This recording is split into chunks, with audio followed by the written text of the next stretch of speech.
Welcome back to Story by Dice in the world of the Sword Coast, a storied land full of magic, mischief, and machinations.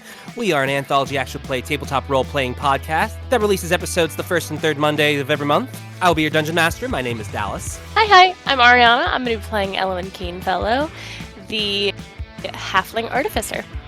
And I'm Eric. I'm playing Tobazim, the human fighter, fighting hunger. Yep, that's right. Luis was unable to join us again today. We are recording sans him. He is on his honeymoon. Woohoo! So, when last we left off, our heroes were on their way to Luskan when they started encountering strange occurrences. A wave of anti-magic hit them once again, and Tempus disappeared, trying to find an outlet of recreation. Tobazim pulled the campfire card out of his deck of many things, and he absconded to a domain of food and deliciousness that belonged to the goddess Shantea. He asked Shantea to let him go to the domain of Bishaba, in which he did, while with our other crew member, Elwyn, having a bit of a freak out, reaches out to Sarah, and Sarah responds by suggesting a seance. Elwyn saw through Sarah's little snafu and certainly put her in her place. And at the end of that session, we all arrived in Luskan, ready to figure out what we're going to do. And let's see where we go! Woohoo! The floating harp pulls to a stop as several dock hands go about the ship. Rose is kind of keeping an eye on things, making sure everything is lashed to the dock. I say, how do you find somebody who's a hireable assassin? Yes, no? Possibly? Usually you hire them. Well, let's go pretend like we're hiring some. Or we could actually hire them. I don't have any money. They already have a contract out on that person, though. Exactly. So, they'll totally charge us. And when they do, we'll know what assets are going where. And they probably won't even double up, It's not like they're going to send double the amount of people. They're just going to take our money and do it like they were going to do. That is fair. So then we just have to figure out where the money's going. And eventually we'll find him. Because, the guy in charge is going to love the money. He's totally going to love the money. Okay. I would be with money if I was in charge. I mean, I like that idea. It sounds like a good idea. Smart. You see a tall woman with black hair and a black riding outfit. She looks to you both, giving an odd expression, and then Laurel and Rose exit the boat, and she says, "Laurel!" She looks at the person for a second, and then she says, "Morwyn? Morwyn Daggerford? Is that you?" And then she says, "The very same. Who are your friends?" Laurel looks to you all and says, "They are passerbys looking for a ride. This is the Duchess of Daggerford, and a member of the Lord's Alliance. She's the leader of one of the cities that is part of the Lord's Alliance." Would she be an instrumental city in this alliance? No. So likely not on the table for assassination. Probably not, no. The group nods to you all, and Morwyn said, "Well, we don't have long. I'm afraid the Lord's Alliance are meeting now." Laura stretches her arms and says, I feel like I barely got any sleep. Oh well. And she turns to Tobazim and Elwyn, and she says, "I have to be on my way. If for any reason you need me, you may find me at the Royal Arms Inn." But going back to Tobazim, you know that Jarlaxle has been heard to run out of a tavern known as the One-Eyed Jack's. Then I know where we're going. The inn is located in the north bank of Luskan. So you guys head over there? Yeah, it does. Yeah, let's go. As you all are making your way through the town, every once in a while, you see different groups of people talking about the wave of anti-magic that had come through. Very concerned. Aside from them, the city of Luskan is actually pretty busy at the moment. You see plenty of ruffians and thugs kind of lifting barrels onto ships and moving things around. And you see like structures that belonged to the settlements that existed before Luskan. You cross a stone bridge going past Blood Island. Several yards away, you see the tower again, the one with the black branches that branch off. It stands imposing on its own island. You make it across the bridge, and you find in the seedier part of town, you see a old-looking tavern that is Slightly on water. like has a deck that extends out into the water. You see it has 2 floors, and you see lots of dark elves and drows kind of standing in front or going in and out of the establishment. During the day? Yep. Sort of an unkept secret, then. Interesting. Upon entering, you see 2 drow, one a short, Dwarf-sized drow.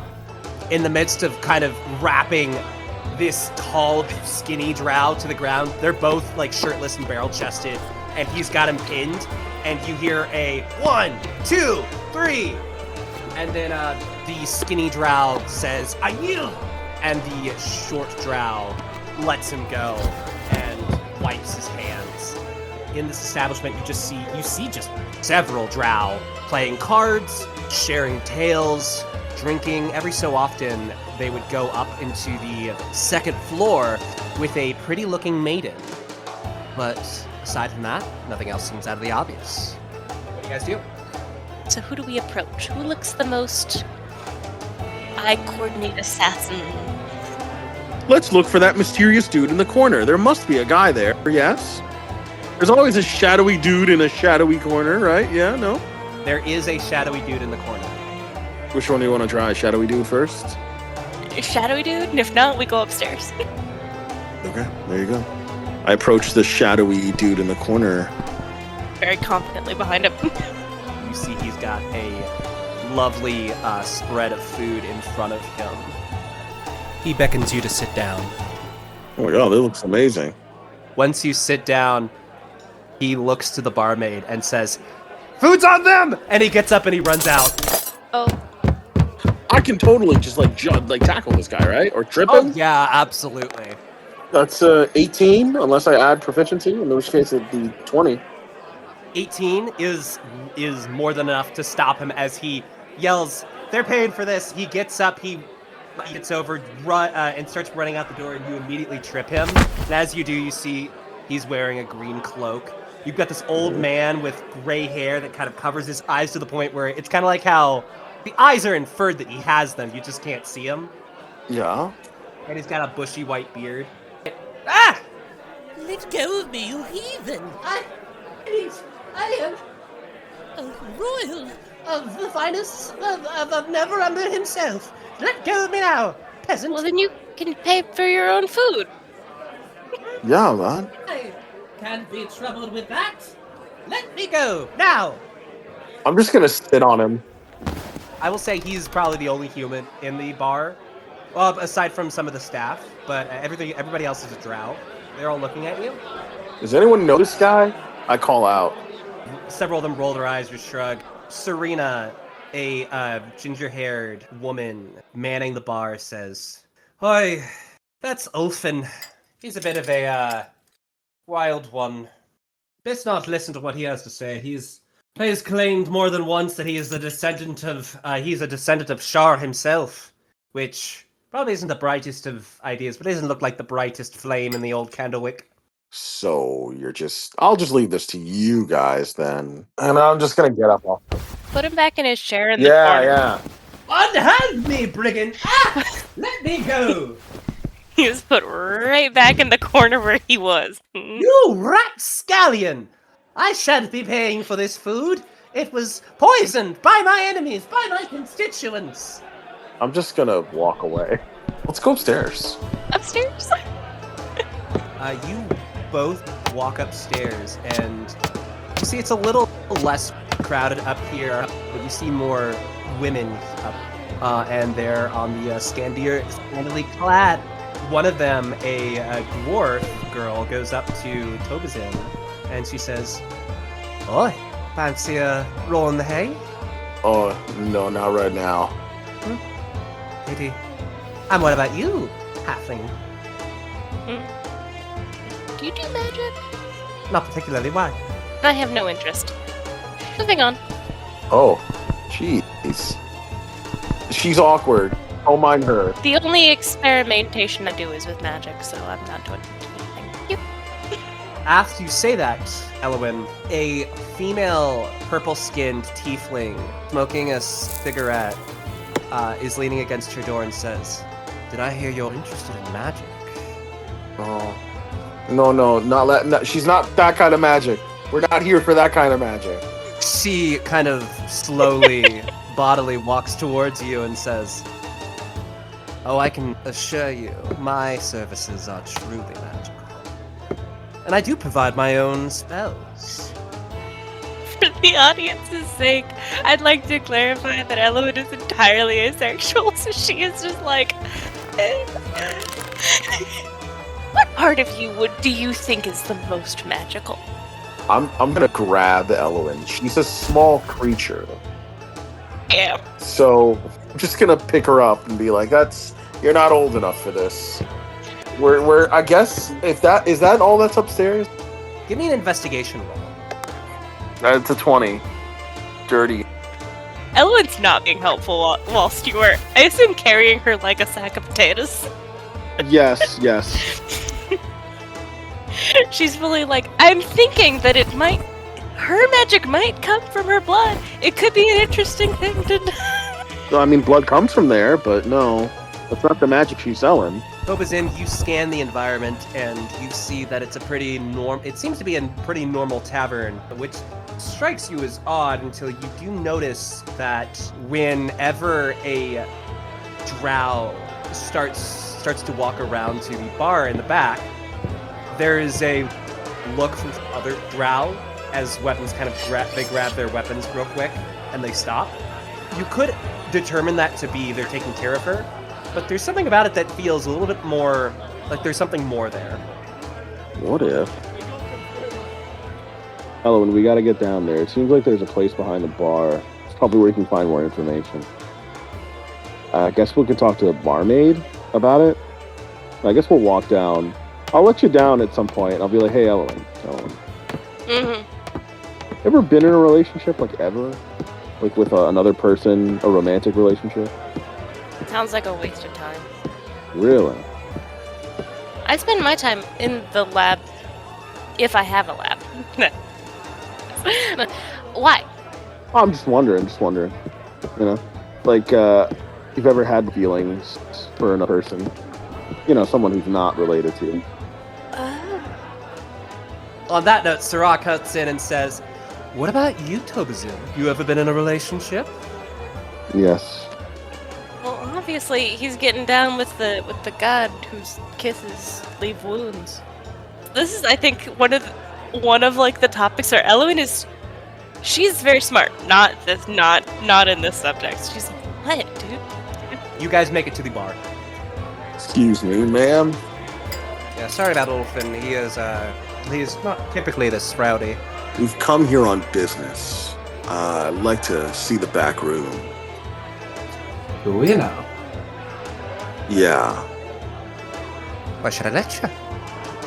Wow. I gesture to my partner. She's a bit explosive, if you catch my meaning. She looks at you in the eyes, and she's at you, Tobazin, in the eyes, and she says, "What's the only kind of good drow?" A dead one. She nodded, and she lets you. She leads you leads your group into the back room area.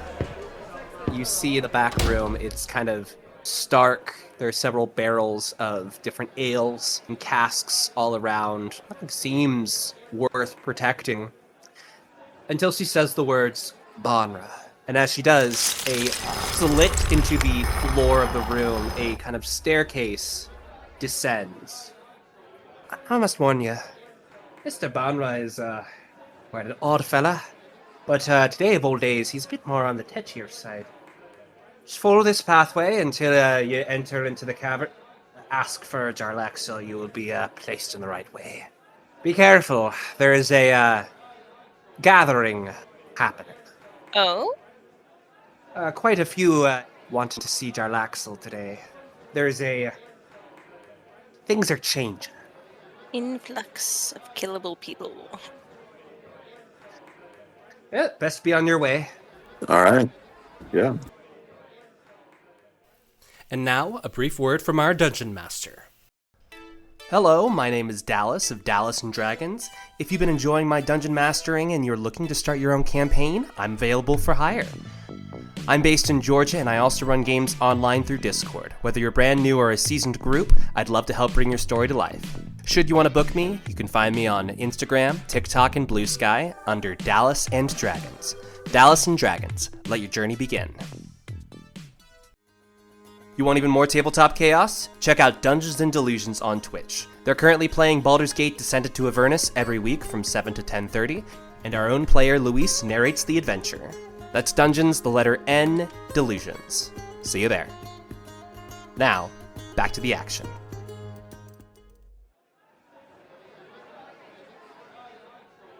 You guys go down the stairs, entering into a haphazardly built stone hallway until maybe about 20 minutes until maybe like a 5 minutes walk inside. You see that the stones transform and now you're just in like dirt tunnels that has been made. You make your way further inside until you find a cavern kind of, and this is huge, and you see scattered around this cavern several different like tents, pavilions, and makeshift houses, and the stuff that looks like they've been there longer all bear the crest of Regendarth.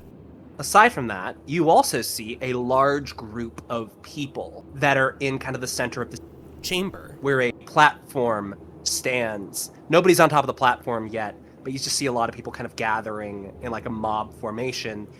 And you see the sigils that aren't Regendar are so many different sigils that you might lose count. Can you guys give me we'll say a perception check? We'll see how many you see. A show. Heck yeah. Dirty 20. 2. Tobazim, you are distracted by what appears to be kind of the biggest looking pavilion, a tent with nice looking colors and fabric, but the groups, Elowen, you see several different sigils. You see one of the Zentarim, you see another of a coin mid-spin, you see another one of the Cult of Elemental Evil, you see another of the Cult of the Dragon. Well, we were told to ask for our guy, so... I think Tobazim, you could probably infer that he might be in the biggest tent. That's what we go for. As you approach the big tent, you see standing in front of it is a large human with blonde hair and gold armor. You see a symbol of a gold coin on his armor, and you, Tobazim, know this right away. That is the sigil of Tamora. Oh, we gotta fucking kill this guy. As you approach, he says, "Halt! Tell me, who goes there?" Tobazim.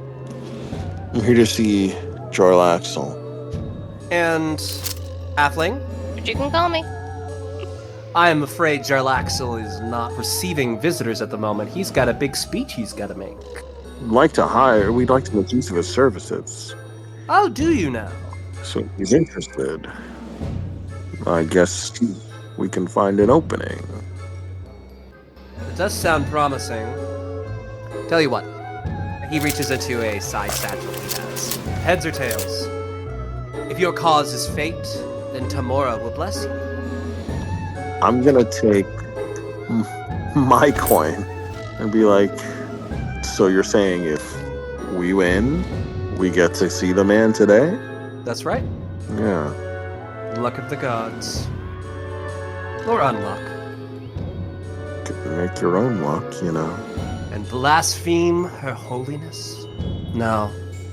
I take luck. We're gonna do a luck roll. We're gonna use your quarter. You can use your luck ability if you want. Anything 10 and under is unlucky. 11 above is lucky. I'm gonna use the coin Okay. from Vishaba, and I'm gonna roll. I guess a d20 then, yeah. Yeah. Are you gonna use any abilities on this or no? Yeah, I mean, if I don't like the roll, I got a 13. You flip your coin, you call tails, and you grab it, you show it, tails. It seems that my lady has favored you both. Sure. You may enter. Hey, but this guy Dallas, he said he's like heavily armored. He's a big, strong guy, big dude. He is a paladin. Cool. Wow, great! So good for you, Mr. Paladin. What's your name? It's Jean. Jean with an X, by the way. Oh, I heard it. And you enter, and the room is vaguely smoky. There is several cigars that's sitting in a ashtray. And on the other side of this desk, you see a dandy-looking individual with a dark purple tricorn hat and a plume off of it. Lounging back, you see a drow with sharp features as you are finally introduced to Jarlaxle. Yes, how may I help you?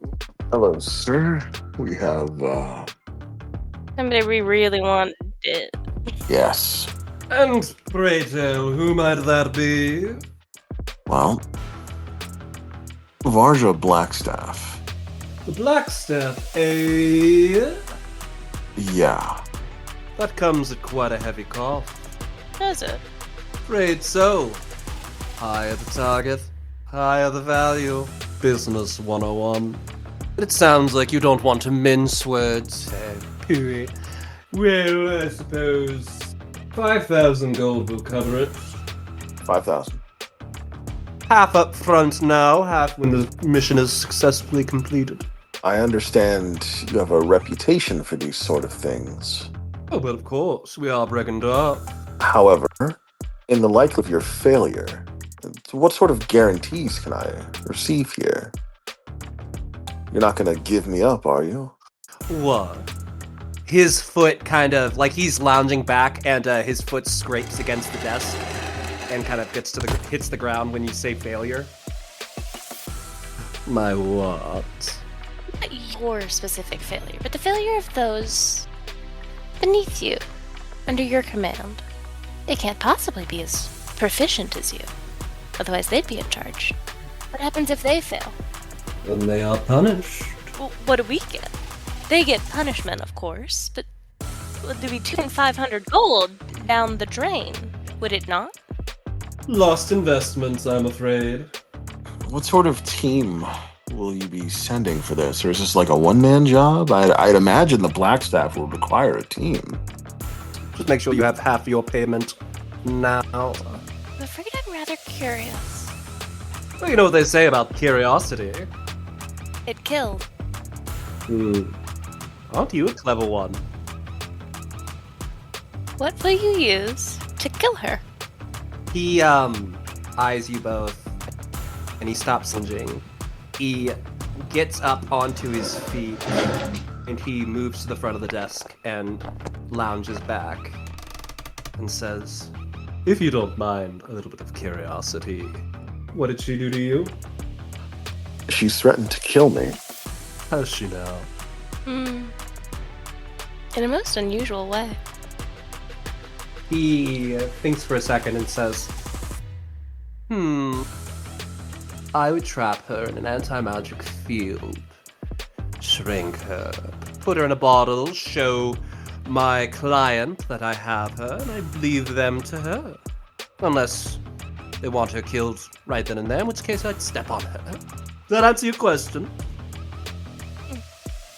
Yes, it does. Tell me, what do you want done to her? I'm torn.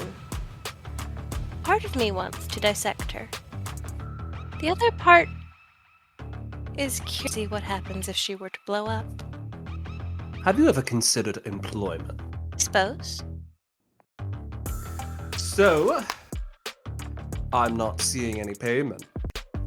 We'd have to collect. More of an inquiry today. Where would we be able to find you, if not here later, once we have payment? Oh, You're so adorable. I'll find you. Well, I suppose if that is everything, lead me to my musings. I have to be ready in about an hour. Yeah, let's go. Let's go. You exit out of the tent. What's going through your heads? What are you guys thinking?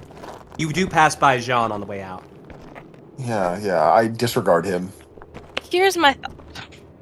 Yeah, what do you think? We're trying to find where the money goes, yes? Well, not specifically.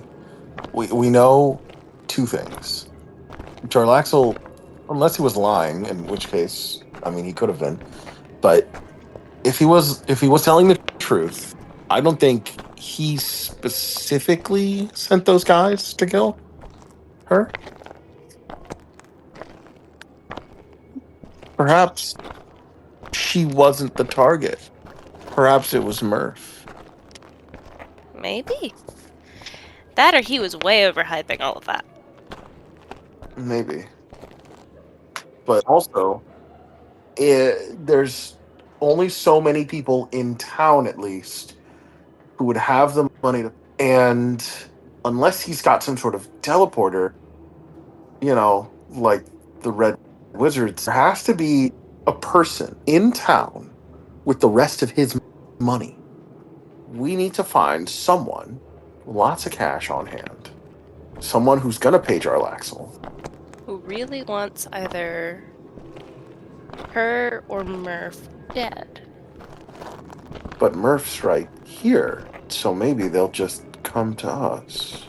As you're talking and you're mulling this over, you see that the crowd has started hooping and hollering as somebody is starting to step onto the podium and take the stage. Finally, you're able to kind of see what this event has all been about, and you see, addressing the audience, looking to everyone, you see a dark-haired woman with dark skin and gold makeup that kind of surrounds her eyes and a civil servant's-esque uniform. You see Mira Calloway, the person who sent you on the mission. I'm gonna hide my face. I'm just gonna... Shit. Oh dear. Hey, you know how you wanted a bomb? Yeah? I got one in my head. And that's where we're going to end tonight's session, everybody. This was a lot of fun. What is Mira Calloway doing here? We haven't seen her since episode 3. A long time. Will our characters be reunited with Mira Calloway in an explosive encounter? Will we finally figure out what happened to Tempus? Will we figure out what is the deal with this anti-magic wave? Stay tuned and roll for credits. I got a 15. Shoot, it hit the ground. A 3. 10.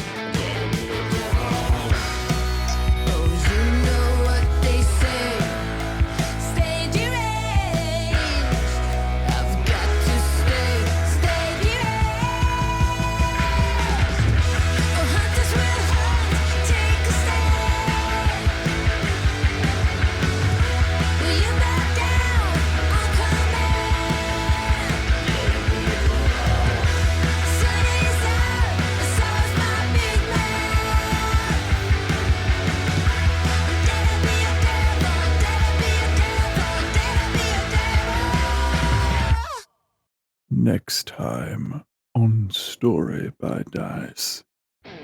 What is this? Hey, we were gonna get to a Sonic reference eventually. It was bound to happen.